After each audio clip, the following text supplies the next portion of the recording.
The first thing Marcus Granger noticed about planet Caliver 7 wasn't the lavender skies or the towering flora that looked like glass sculptures. It was the smell.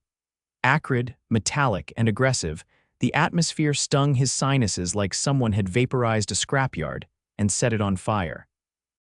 He gagged slightly behind his rebreather mask, adjusting the straps and muttering under his breath. "Remind me again why I signed up for this." From behind him, the 11-foot-tall professor loomed into view. Professor Brelzax was part of the Nolari species bipedal, skin like scorched stone, eyes like twin solar flares. His long limbs moved with a strange grace, like he'd studied ballet on a planet where gravity was optional. Brelzax pointed a clawed finger toward the distant glimmer of a lake. "To challenge your limits, Mr. Granger, you were selected due to your species' curious adaptability. This is a field course. We test, we observe, we evolve." "Right, evolve, and that lake." Marcus shielded his eyes, squinting toward the greenish shimmer that spread between jagged rock formations. "That's the one you said is toxic, correct?" Brelzax replied. "Lake Fenth, comprised of dissolved heavy metals, acidic compounds, and bio-corrosive microorganisms, fatal to most known carbon-based species within minutes." Marcus turned to face the rest of the class. Most were alien students, each in their own environmental suits, shifting nervously. A few whispered in low frequencies or blinked their bioluminescent eye clusters. None stepped forward. Brelzax nodded solemnly. "Your assignment: reach the central marker buoy and return. You may not use flight, teleportation, or external oxygen canisters. You may innovate, but you must touch the central buoy with your physical form." One of the students, a gelatinous being named Yelk, who normally enjoyed absorbing sunlight and quoting old Earth movies, vibrated with anxiety. "Professor, this is an impossible task. We will dissolve before we reach the edge." Brelzax tilted his head. "It is not impossible, merely difficult. Your success depends on your creativity. This is a test of survival engineering." Marcus narrowed his eyes.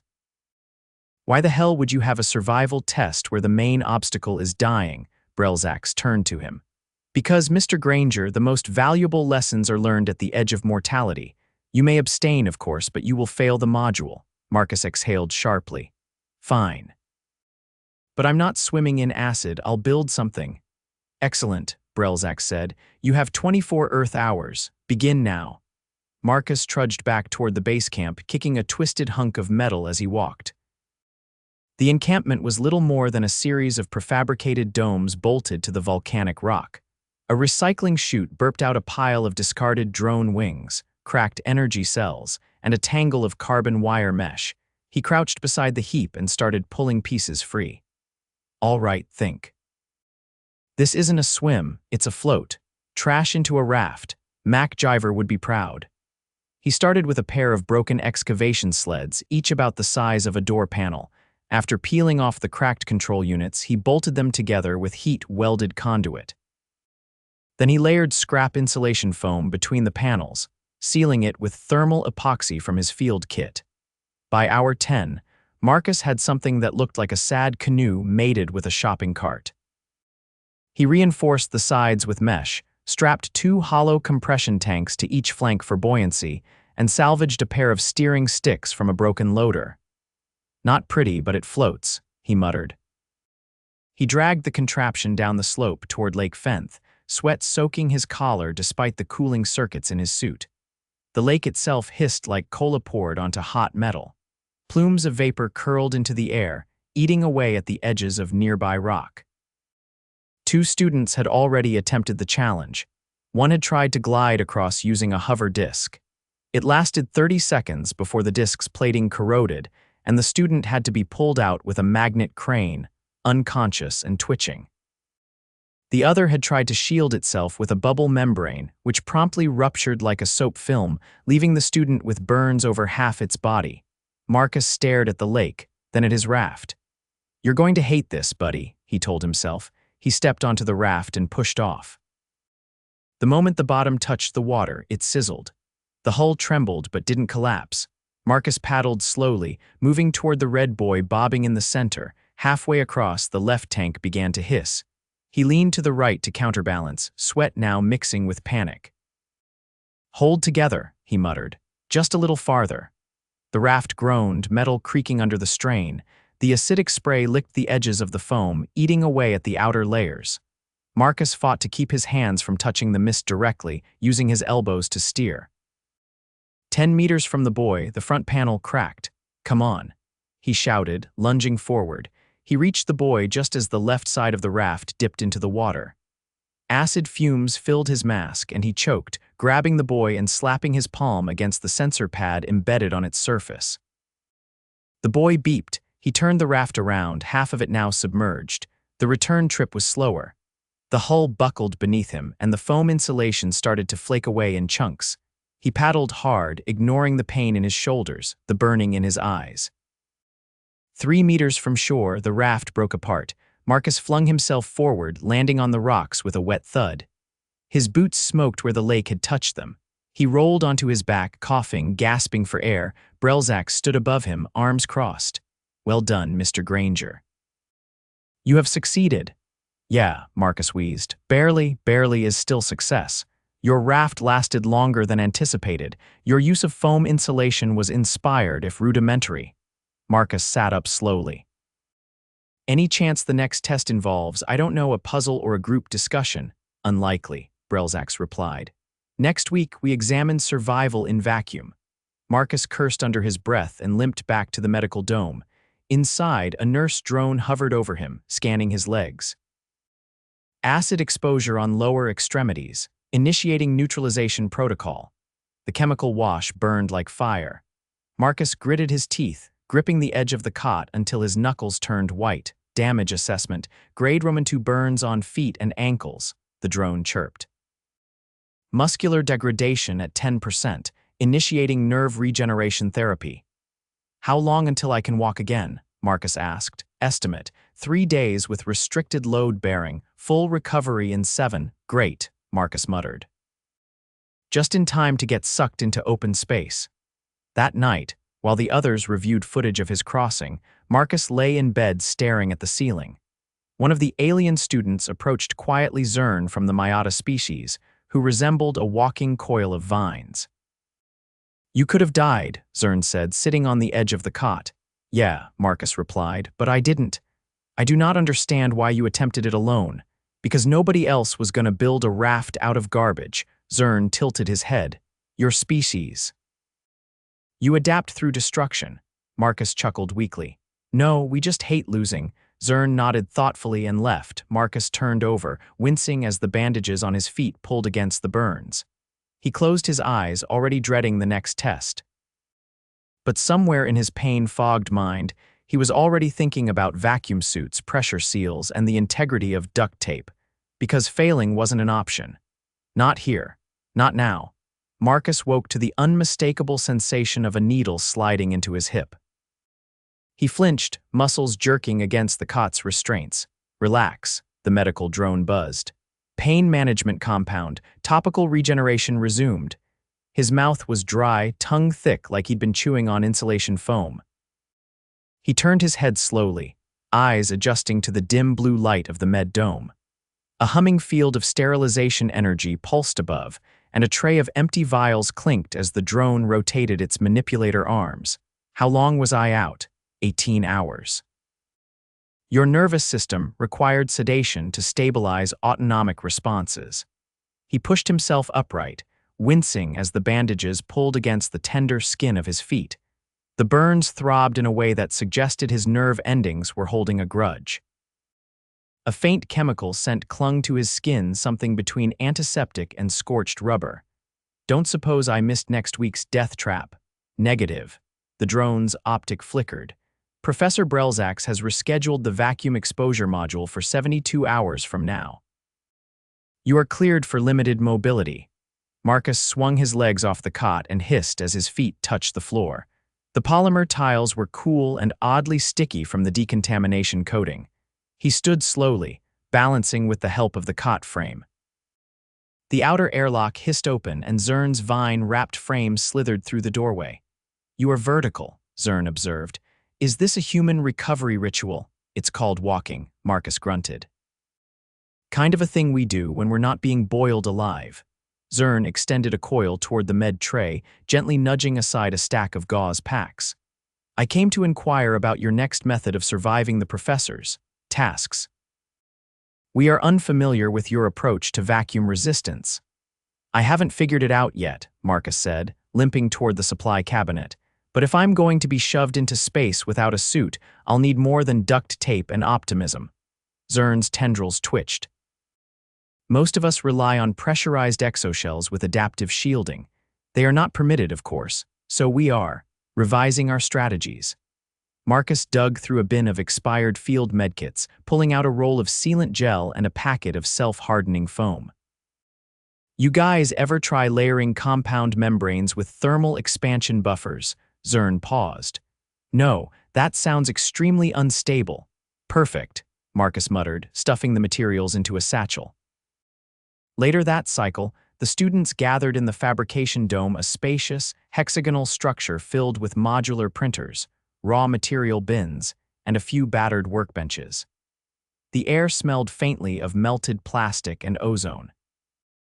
A translucent display on the far wall showed a countdown labeled Exposure Challenge, 2 days remaining.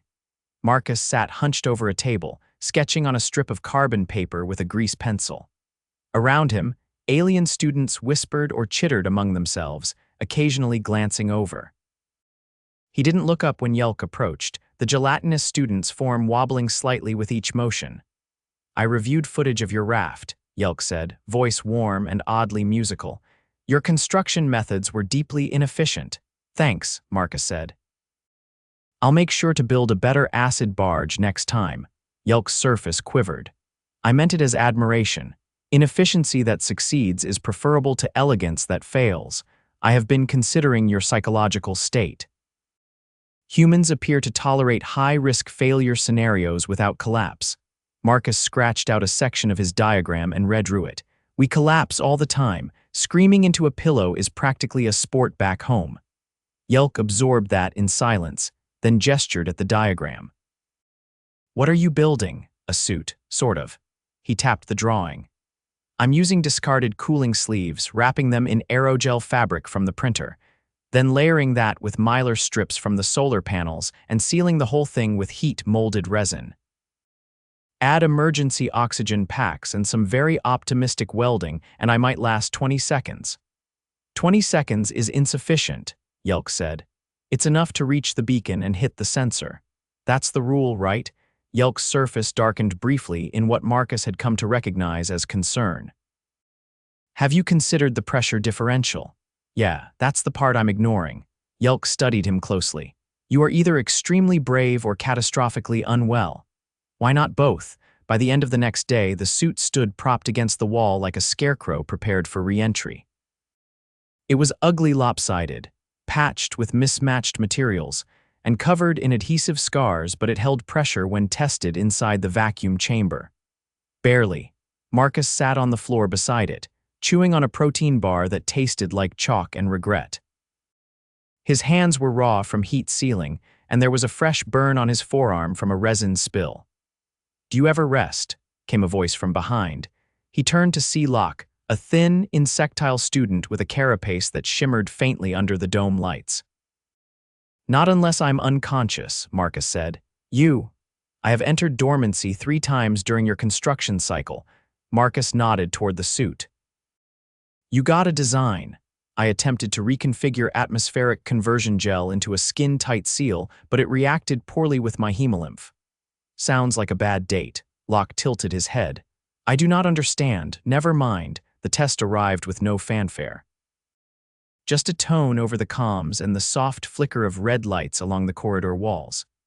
The exposure chamber weighted a cube of reinforced alloy and transparent shielding, airlocked on both ends. Professor Brelzax stood at the control platform, hands folded behind his back. You may enter when ready, he said. Marcus stepped forward, dragging the suit behind him. He climbed inside the chamber, pulled the suit on piece by piece, and sealed the final clasp across his chest. Inside, the air tasted faintly of burnt plastic and lemon cleanser. He gave a thumbs up through the visor. Brelzax tapped a control, commencing depressurization in 5 seconds. The hiss was immediate. Marcus felt the suit tighten around him as air fled the chamber. His ears popped. The visor fogged, then cleared. He counted under his breath. 5 seconds. 10. 15. The suit creaked. His left glove began to bulge. He flexed his hand, trying to redistribute the pressure. A sharp pain bloomed in his side, something tearing, maybe a seam. He pushed forward. The beacon was mounted directly across from him, a blinking yellow light fixed to the far wall. 20 seconds. He slapped the sensor pad. The beacon chirped once. Repressurizing, Brelzax said. Air slammed back into the chamber. Marcus dropped to one knee, gasping. The suit hissed as a seam ruptured along his thigh but held long enough to keep him conscious. The door opened.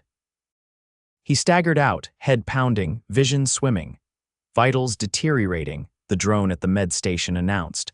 Oxygen saturation at 71%, administering recovery compound. Marcus felt the needle before he saw it. His knees buckled, but Zern and Yelk caught him before he hit the floor. Humans are not built for this, Locke said, watching from the doorway. No, Brelzax replied, but they seem determined to do it anyway. Marcus coughed, eyes fluttering open. Did I beat the record? There was no record, Brelzax said, but your duration was longer than projected. You have passed. Marcus grinned weakly. Figures, we always overstay our welcome. The students helped him to the cot. The drone buzzed nearby, monitoring his vitals. Around him, the others whispered, some in awe, some in disbelief, all watching the human who kept refusing to die where he was supposed to. Marcus closed his eyes. The suit had failed in 3 places. His ribs ached, probably cracked. His left hand was numb, but he was still breathing, barely. But barely was enough. The synthetic tendon graft in Marcus's left hand tugged unpleasantly as he flexed his fingers, skin still pale and tight across the knuckles. He lay on a sloped diagnostics table inside the base's rehabilitation unit, bathed in the low hum of circulating fluid pumps and quiet electrostim pulses. A dull ache settled in his ribs, less sharp than before, but persistent in the way only cracked bones knew how to be. You are not clearing the oxygen exchange threshold, said the attending med drone, its voice flat and faintly annoyed. You will remain under observation for another 37 Earth hours. Just say a day and a half, Marcus muttered, shifting to scratch at the band around his upper forearm. You're not impressing anyone. The time format is standardized for all interspecies patients. Great, now I feel special and bureaucratically handled. The drone whirred off to recalibrate something on the wall. Marcus stared at the ceiling, where a rotating projection of Caliver 7 topography spun slowly, each region marked in color-coded hazard levels. The lake he'd nearly dissolved in was still glowing a cheerful red. The door hissed open. Yelk oozed in, dragging a low hovercart that carried a stack of curved components. Several glistened with a sheen of fresh bonding gel. Marcus raised an eyebrow. Did you steal a solar condenser? I requisitioned it from the unused reserve unit, Yelk said cheerfully. It was idle for 6 cycles. You inspired a reevaluation of risk parameters.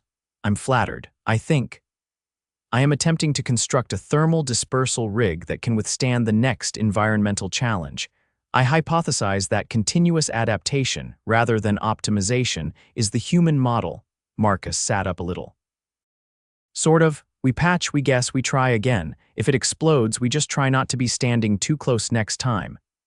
Yelk paused. That is not a methodology. That is damage containment. Exactly.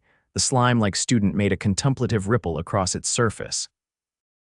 I invited you to consult on the build. Your design instincts are unconventional. You mean stupid. I mean effective in ways that confuse standard metrics. Marcus swung his legs off the table, letting his feet touch the cool floor one at a time. The graft in his hand itched as the synthetic material settled further into nerve contact points. He clenched and released his fist carefully. Pain flared, but stayed manageable. I can give you 40 minutes. After that, the drone'll start shrieking about my oxygen levels again. Yelk guided the cart into the fabrication dome, where the ambient hum of tools and material processors filled the air. A few other students were scattered across the space, most embedded deep in their own projects. No one looked up. Marcus leaned over the cart and picked up a curved panel with a series of notched sockets. This is from the outer lens array, right? Yes, I plan to repurpose it as a heat sink. The curvature will distribute energy away from the central thorax. For your thorax, I have 5. Marcus blinked. Right, forgot you're basically a walking jellyfish with ambitions. Yelk vibrated in what might have been amusement. Your approach to biological diversity is very direct. Marcus snapped a connector into place and began aligning the panel with the rest of the frame. So what's the dome throwing at us next? Another acid bath? A round of space freeze tag? None of those. The final module is a controlled firestorm environment, simulated planetary reentry, heat, velocity, and shock trauma. The task is to retrieve a data core from a crash site replica. Marcus stopped mid-click. You mean we're running into a fake shuttle crash? Correct, with real temperatures. The core must be extracted before the containment walls collapse. Estimated survival time unshielded, 6 seconds. He let out a low whistle. They really don't believe in partial credit around here. Yelk adjusted the frame with a pseudopod. I believe this is the professor's way of isolating problem solvers from theorists. I'm starting to think he just doesn't like any of us. Yelk considered this. He has not invalidated a single successful attempt. Not even yours. High praise coming from a rock monster. They worked in silence for a while, snapping in heat-resistant plates and layering reflective film across the frame's interior. Marcus's hand ached more now, but he ignored it.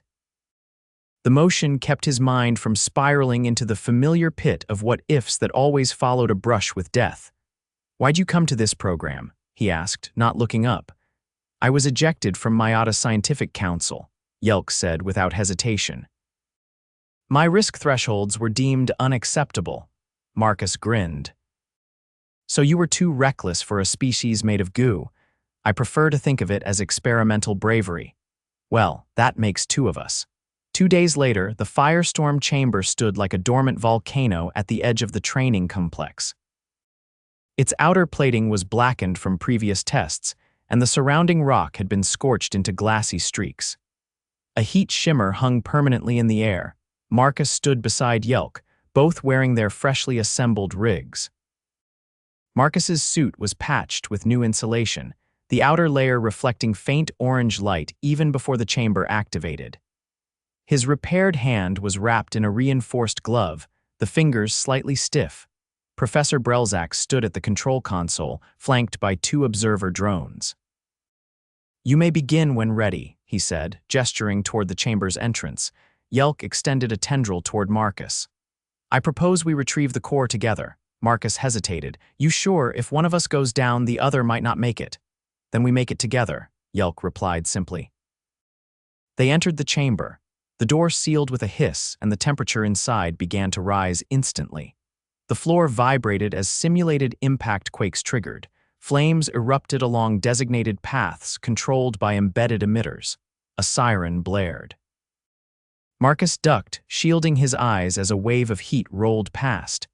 Core's gotta be near the fuselage.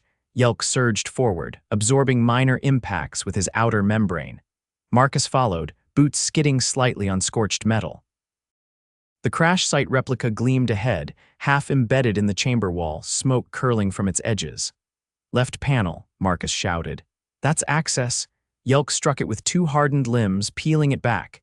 Inside, a glowing cylinder blinked red. There, Marcus reached in, gritting his teeth as heat licked his wrist. He grabbed the core, pulled, and staggered back. The chamber groaned as the heat reached critical levels. Exit sequence, he yelled. Together, they bolted for the opposite hatch. Flames kissed their heels and the chamber's lights flickered. The door opened just in time. They tumbled out onto the scorched gravel outside, the core still clutched in Marcus's hand. Silence, broken only by the whine of cooling fans. Brelzax approached, his expression unreadable. Core integrity confirmed, both participants intact, challenge complete. Marcus lay back, chest heaving, and let out a long breath. So, that's it. That is it, Brelzax said. You have passed all modules. Yelk lay beside him, skin shimmering faintly. I do not understand why I feel pride. This was merely academic, Marcus laughed. Because you risked something, that always makes it real. Later that evening, back in the dome infirmary, Marcus sat with his feet in a regeneration bath, hand resting in a cooling cradle. The med drone buzzed quietly nearby, recalibrating dosage levels. "You have sustained moderate tissue fatigue, minor bruising, and thermal stress," it said. "But no permanent damage. Story of my life," Marcus muttered. Zern entered, carrying a tray with a single steaming mug. He placed it beside Marcus without a word. "What's this?" "Liquid flavor compound." "Supposedly human compatible." Marcus took a sip. It tasted like someone had tried to simulate hot chocolate using tree bark and good intentions. He grinned anyway. "Not bad." Zern sat. "You are leaving soon?" "Yeah." "They'll ship me back once the paperwork clears." "You have altered expectations here." "I do that." Zern studied him. "You refuse to fail in environments designed to break you." Marcus shrugged. "We're good at surviving the stuff that was never meant for us." Zern nodded slowly.